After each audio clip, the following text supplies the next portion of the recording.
టాలీవుడ్ చిత్రసీమ పూర్తిగా మారిపోయింది. గతంలో ఇతర ఇండస్ట్రీల నుంచి హీరోలు హీరోయిన్లను అరువు తెచ్చుకునే వారం, కానీ నేడు టాలీవుడ్ హీరోలకి హాలీవుడ్ నుంచి పిలుపొస్తుంది. ట్రిపుల్ ఆస్కార్ వచ్చిన సందర్భంలో ఒక హాలీవుడ్ డైరెక్టర్ మన యంగ్ టైగర్ ఎన్టీఆర్తో సినిమా చేయాలని ఆశగా ఉందని చెప్పడం నిజంగా గర్వించదగిన విషయమే. అయితే ఆ గుర్తింపు అంత ఊరికే రాలేదు. ఎంతో మంది డైరెక్టర్లు, మరెంతో మంది హీరోలు ఎన్నో సంవత్సరాలుగా చేసిన కృషి ఫలితమే నేడు ఇండస్ట్రీ వరల్డ్ వైడ్ గా గుర్తింపు తగ్గించుకుంది. అప్పట్లో టాలీవుడ్ మోస ధోరణిలో సాగుతున్న వేళ ఆర్జీవి శివ తీసి కథని పూర్తిగా మార్చాడు. ఆ తర్వాత చాలా ఏళ్లకు దర్శకధీరుడు రాజమౌళి బాహుబలి తీసి టాలీవుడ్ ను మరో అందలం ఎక్కించాడు. బాహుబలి క్రెడిట్ మొత్తం ప్రభాస్ తన ఖాతాలో వేసుకున్నాడు. ఎందుకంటే ప్రభాస్ కటౌట్. ఈ కటౌట్ ను చూసిన దర్శకులు, ఫ్యాన్స్ మెస్మరైజ్ కాక తప్పదు. అందుకే బాహుబలి మొత్తం ప్రభాస్ చుట్టూనే తిరిగింది. బాహుబలి తర్వాత ప్రభాస్ సినిమాలో డిజాస్టర్లను ఎదుర్కొన్నాయి.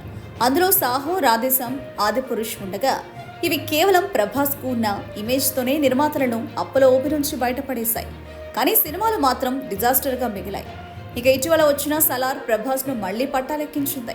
గురువారం రిలీజ్ అయిన కల్కి 2898 ఏడీలో భైరవగా ప్రభాస్ కనిపిస్తున్నాడు. కల్కి మేకర్స్ కట్ చేసిన 2 ట్రైలర్స్ విపరీతమైన వ్యూస్ తో దూసుకుపోయాయి. దీని అంచనా వేసిన టాలీవుడ్ వర్గాలు సినిమా హిట్ అంటూ కామెంట్లు పెట్టడం మొదలుపెట్టారు. అనుకున్నట్లుగానే స్పెషల్ షో నుంచే విపరీతమైన పాజిటివ్ టాక్ తో సినిమా దూసుకుపోతుంది. దీంతో సోషల్ మీడియాలో ఒక చర్చ జోరందుకుంది. అదేంటంటే చాలా ఏళ్లకు ప్రభాస్ సినిమా ఎలాంటి నెగిటివ్ టాక్ లేకుండా దూసుకుపోతుందని.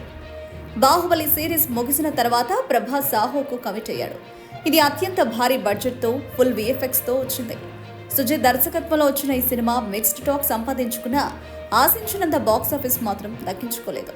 ఈ సినిమాలో ప్రభాస్ లుక్ ఆడియన్స్ కు నచ్చలేదు. దీనిపై తీవ్ర విమర్శలు వచ్చాయి. ఇక ఆ తర్వాత రాధేశ్యామ్. ఈ సినిమాకు ఆది నుంచి కష్టాలు మొదలయ్యాయి. హీరో ప్రభాస్, హీరోయిన్ పూజా హెగ్డే మధ్య వార్ కొనసాగిందని, అందుకే షూటింగ్ సరిగ్గా జరగలేదని వార్తలు బయటకొచ్చాయి.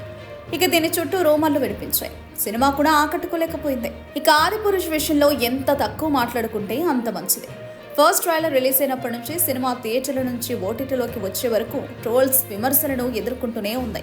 గ్రాఫిక్స్ సెట్ కాలేదు, రావణాసురుడి మేకప్, వానరాలను చూపెట్టడం, ఇలా ప్రతి ఒక్కటి విమర్శలకు గురైంది. ఓం రౌత్ ఈ సినిమాతో చాలా నిరాశకు గురయ్యాడు. ఇక గతేడాది రిలీజ్ అయిన సలార్, ఇందులో కూడా ప్రభాస్ కు ఎక్కువ డైలాగులు ఇవ్వలేదని మొదట్లో వాదనలు నడిచినా తర్వాత సర్దుకున్నాయి. రిలీజ్ డేట్లను తరచుగా మార్చడం కూడా సినిమాపై ప్రభావం పడింది.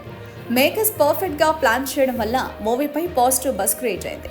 వీటన్నింటినీ పరిశీలిస్తే 7 సంవత్సరాల కింద వచ్చిన బాహుబలి 2 తర్వాత ఇప్పుడు వచ్చిన కల్కి 2898 ఏడీ ఎలాంటి నెగిటివిటీ లేకుండా వచ్చింది.